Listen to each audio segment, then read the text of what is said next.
স্ত্রী টু হলো একটা হরর কমেডি ফিল্ম যার পরিচালক হলেন অমর কৌশিক। একদিকে ভয়ানক, অন্যদিকে হাস্যকর এরকমই কাহিনী নিয়ে চলে এসেছে লেখক নীরেন ভাট। আগের স্ত্রী মুভিতে যারা অভিনয় করেছিলেন তারা এই মুভিতে অভিনয় করছেন রাজকুমার রাও, শ্রদ্ধা কাপুর, পঙ্কজ ত্রিপাঠী, অপরাশক্তি, অভিষেক ব্যানার্জি। এরা তো আসেনি, সাথে নতুন করে তামান্না ভাটিয়া ও বরুণ ধাবানকে দেখতে পাওয়া যাবে এই মুভিতে। এই মুভি প্রথম পার্টটা অর্থাৎ স্ত্রী মুভি থেকে দ্বিগুণ মজাদার হতে চলেছে।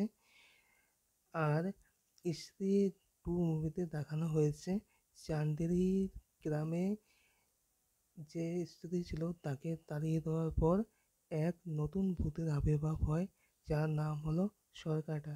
অর্থাৎ যার মাথা আলাদা আর বডি আলাদা। যার মাথার কাজ হলো দিনের বেলা চাঁদের সুন্দরী মেয়েগুলোর দিকে নজর রাখা, আর রাত হলেই তাদেরকে তুলে নিয়ে যাওয়া। এবার শহরের পাবলিক এই মেয়েগুলোকে বাঁচানোর দায়িত্ব রাজকুমার রাও ও তার টিমের উপর তুলে দেয়। রাজকুমার রাও তার টিম এই দায়িত্ব নিজেদের কাঁধে তুলে নেয় এবং কিভাবে এই সরকারটাকে আটকানো যায় তার কথা চিন্তা করতে থাকে। তখন পঙ্কজ ত্রিপাঠী বলে, যতদিন স্ত্রী ছিল ততদিন সরকারটা ছিল না, অর্থাৎ স্ত্রী থাকাকালীন সরকারটা থাকতে পারবে না। তাই সরকারটাকে আটকানোর জন্য আবার স্ত্রীকে নিয়ে আসতে হবে। এবার স্ত্রীকে কীভাবে এনেছে সেটা দেখতে হলে এই মুভিটা আপনাদের দেখতে হবে। এখানে বলবো না, বললে স্পয়লার হয়ে যাবে।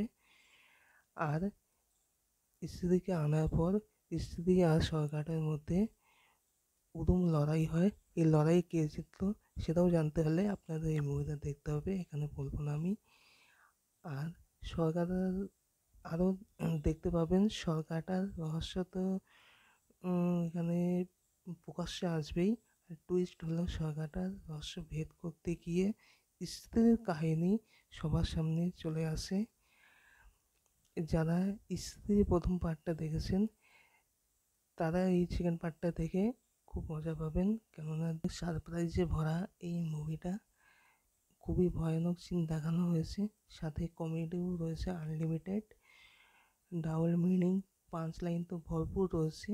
প্রথম হাফ দেখে তো হেসে পেট ব্যথা হয়ে গেছিলো আমার, কি বলবো।